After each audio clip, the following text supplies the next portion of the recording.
وعلیکم السلام ورحمت الله وبرکاته. یو ورور پوښتنه کوي که چیرته مثلا 4 کسانو قرباني واخیستله، 4 پسونه یې واخیستل، خدای تعین نه کړل چې دا د کوم یو ده او دا د کوم یو ده او دا د کوم یو ده، نو دا 4 واړه یې راوستل، یو جي کې په یو کوټه کې وتړل چې سبا یې که ته یو له دې نه مړ ده، خو معلومه نه ده چې دا د کوم یو مړ ده، اوس به څه کول کیږي؟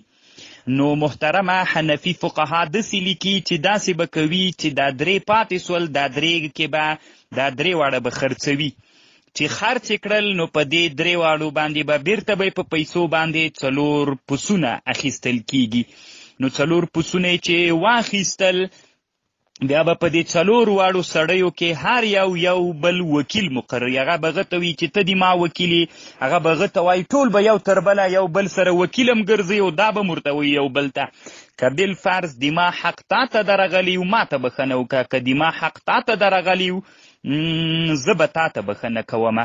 نو دغه طریقه ده محترمه، او فکر کوم اصل کې د مسئله لیدلې وله، نو نه پوهېدم چې څه مقصد به دې وي. نو محترمه ځکه دا خبرې نه دي داسې معلومیږي چې 4 او په کتاب کې هم د 4 مسئله ده. په فتاوا بزازیې کې، په فتاوا بزازیې 2م جلد کې د اضحیې په مبحث 409 صفحه 4 لكل شاة حبسوها في بيت فماتت واحدة ولا يدري لمن هي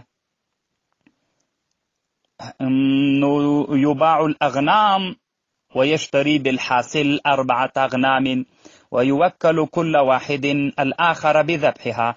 نو دلته سته محترمه او دا مسئله په فتاوا هندیې عالمګیریې کې هم شته ده وروره.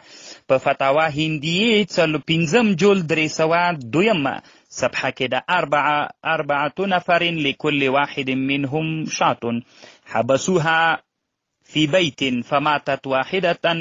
فماتت واحدة لا يدري لمن هي. نو دغه مسئله دلته هم ده وروره. الله پاک دې روغ جوړ لره، کامیابي دې نصیب سه.